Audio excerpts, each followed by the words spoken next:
Hi friends, this is Prashant Verma. Effort English classes में आप लोग का बहुत बहुत स्वागत है। पिछले क्लास में हमने पास्ट टेंस का विस्तार पूर्वक अध्ययन किया था। आज हम फ्यूचर टेंस का अध्ययन करेंगे।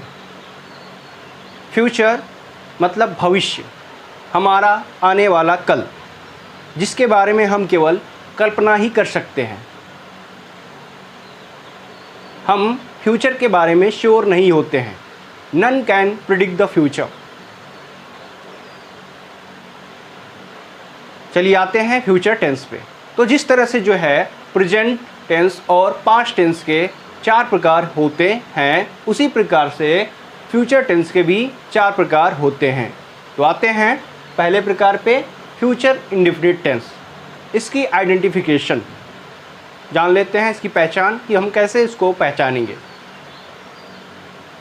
फ्यूचर इंडेफिनिट टेंस के हिंदी के वाक्यों के अंत में गा, गी, गे इत्यादि आता है। फिर से सुनिए, इस प्रकार के हिंदी के वाक्यों के अंत में गा, गी, गे इत्यादि आता है। अब चलते हैं हम इसके अफर्मेटिव सेंटेंस पे।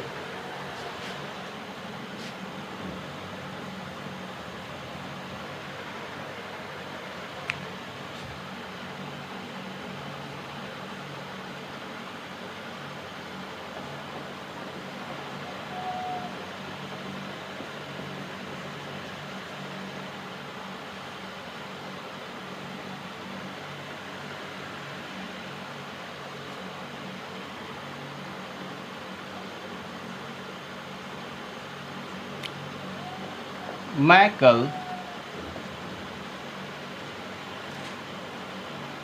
अंग्रेज़ी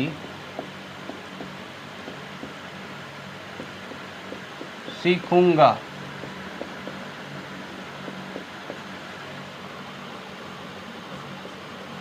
वह आज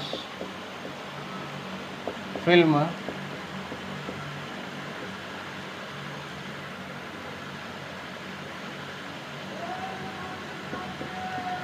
देखेगी।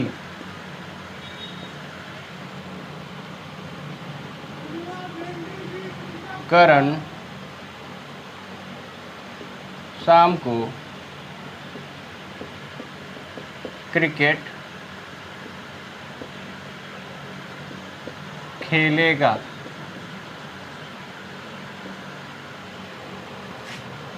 इन वाक्यों को आप ध्यान से देखिए और आप पा रहे हैं कि इन सभी के अंत में गा, गी, गे इत्यादि आता है।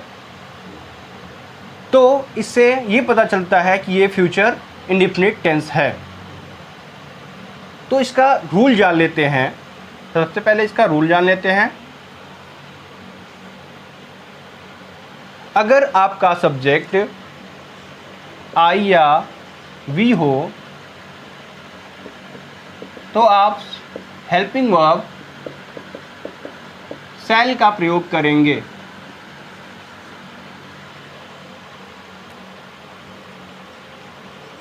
अन्य सभी सब्जेक्ट होने पर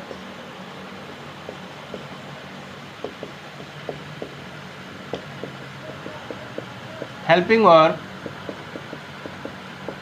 आप विल का प्रयोग करेंगे।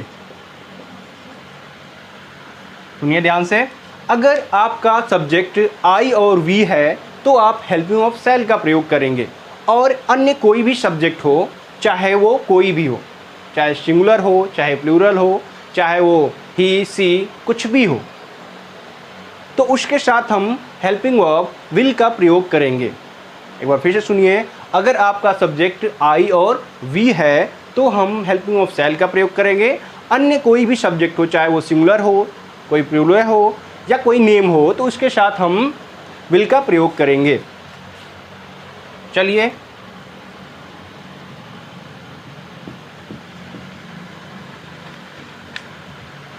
अब इसका स्ट्रक्चर देखते हैं।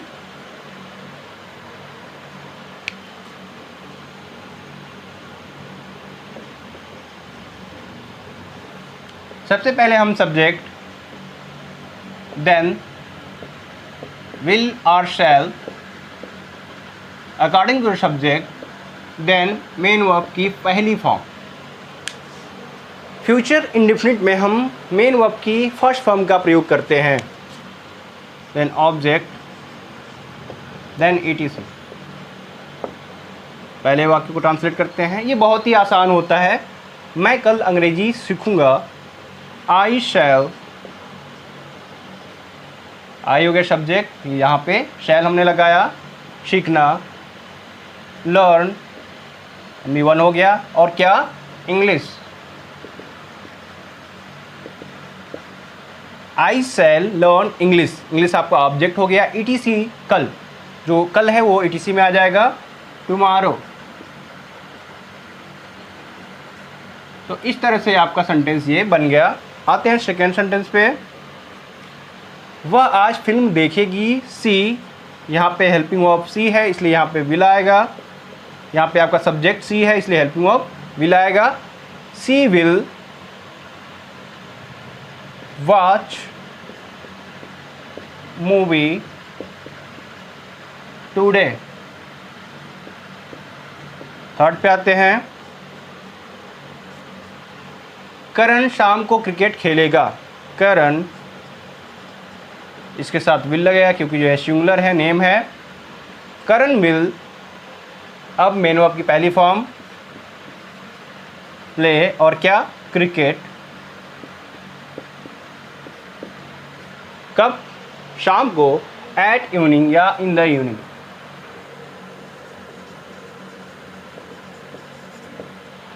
तो इस तरह से आपका फ्यूचर इंडेफिनिट का अफर्मेटिव सेंटेंस समाप्त हुआ। अब चलते हैं निगेटिव पे।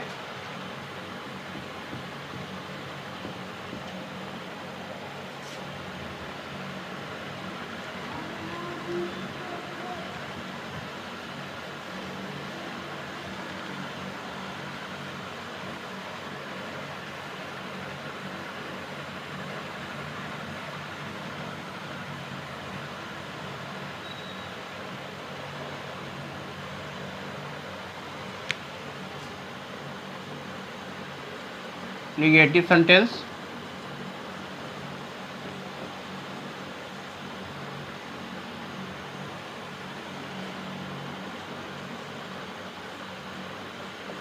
हम लोग तुम्हारी मदद नहीं करेंगे।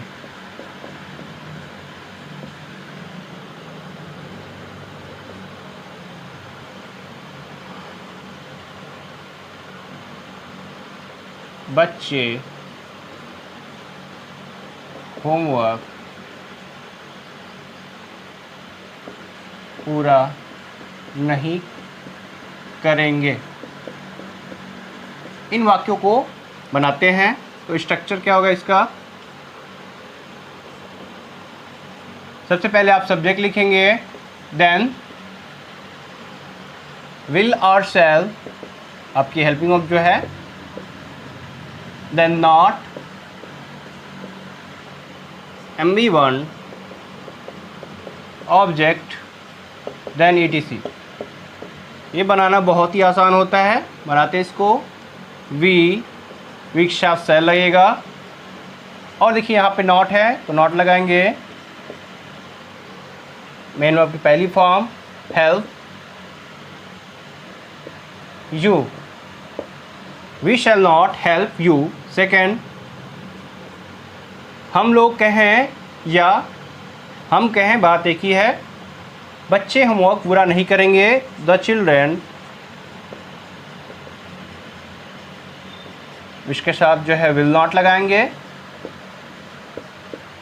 पूरा करना का complete, the children will not complete homework. तो इस तरह से आपका निगेटिव सेंटेंस भी समाप्त होता है। अब आते हैं इंट्रोगेटिव सेंटेंस पे।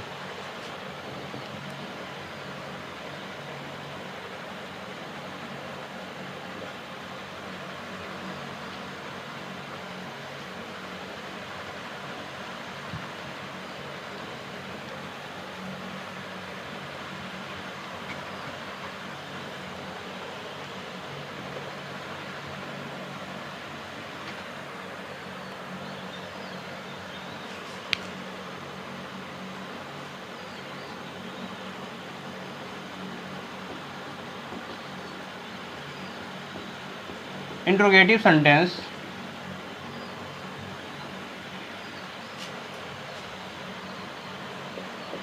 टाइप 1। एग्जाम्पल देखते हैं।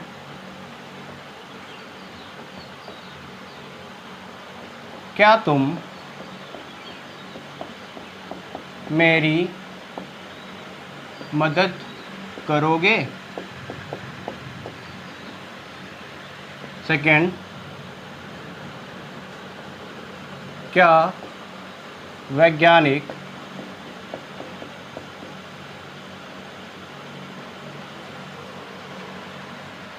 नई मोबाइल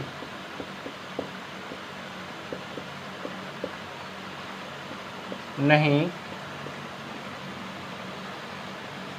बनाएंगे?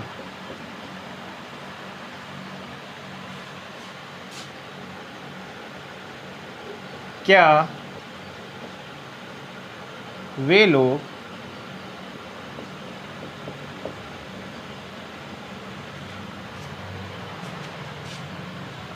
प्रश्न पूछेंगे? स्ट्रक्चर इसका देखते हैं। सबसे पहले हम जो है हेल्पिंग वर्ब लिखेंगे विल या शैल। इसके बाद हम सब्जेक्ट, देन नॉट है तो आप लगाइए वरना इसको रहने दीजिए। मेन वर्ब की पहली form object, then ETC in the last question mark. तो चलिए इसको हम ट्रांसलेट करते हैं। पहला सेंटेंस, क्या तुम मेरी मदद करोगे? विल लगेगा यहाँ पे क्योंकि सब्जेक्ट आपका यू है और मदद करना हेल्प, मी1 तुम्हारी, ऑब्जेक्ट है यहाँ पे यू।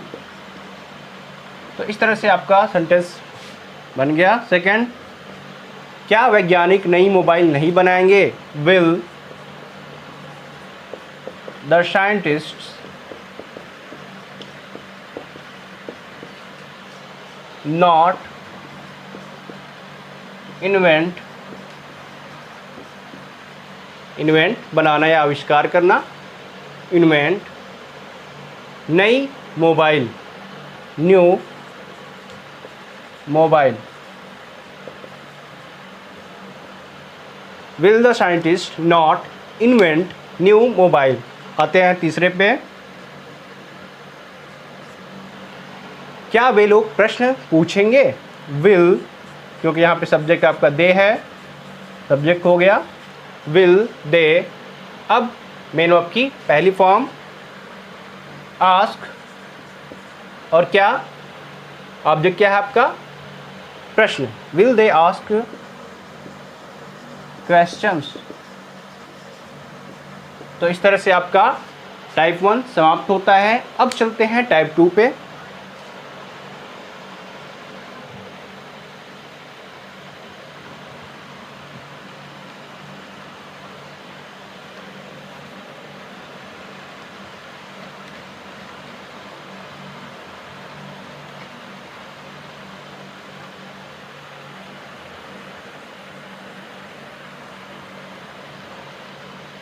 Interrogative type 2,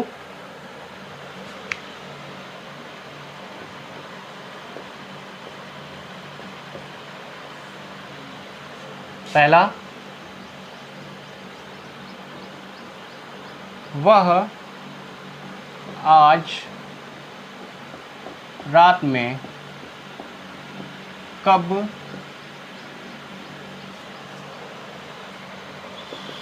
सोएगा?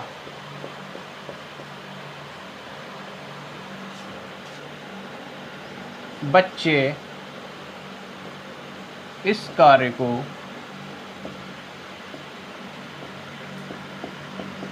कैसे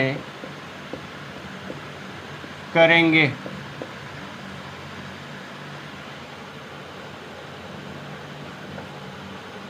तुम लोग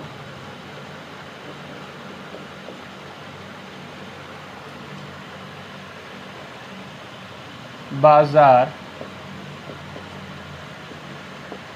क्यों नहीं जाओगे। चलिए इन वाक्यों को हम ट्रांसलेट करते हैं। तो सबसे पहले इसका स्ट्रक्चर जान लेते हैं। पहले आप क्वेश्चन वर्ड लगाएंगे और फिर जो है आपका टोटली टाइप 1 का रूल अप्लाई होगा। फिर विल या शैल, देन सब्जेक्ट, देन नॉट यदि हो तो,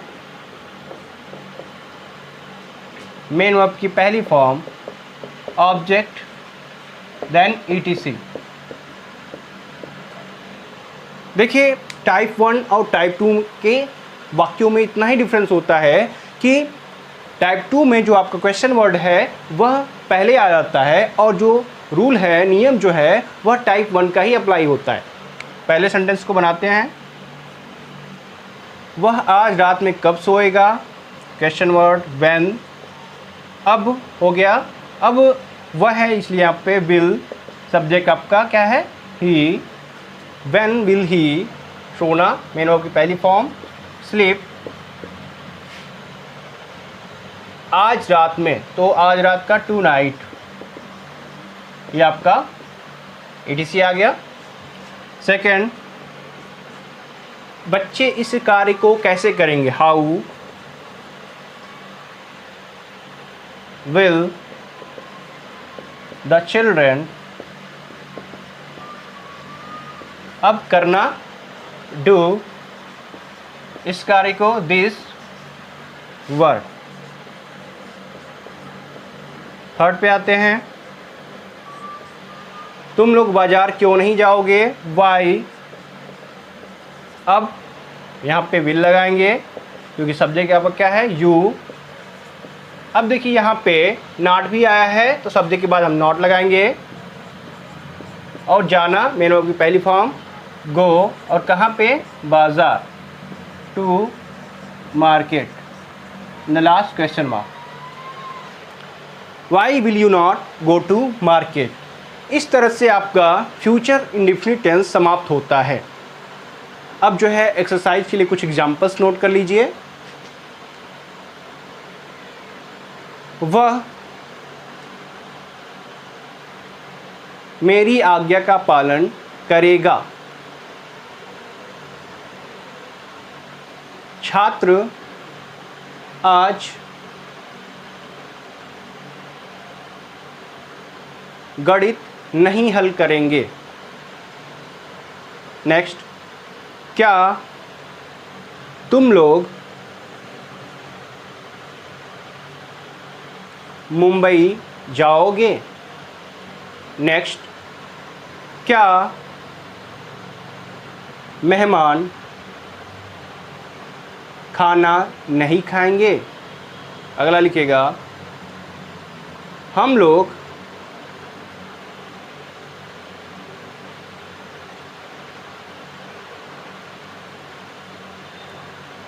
इस मोबाइल को कब चलाएंगे। नेक्स्ट,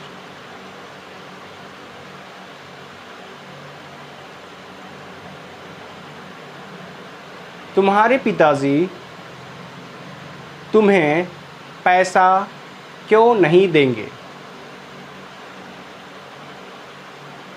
अब हम नेक्स्ट क्लास में फ्यूचर कंटिन्यूअस टेंस का अध्ययन करेंगे। आज के लिए इतना ही, धन्यवाद।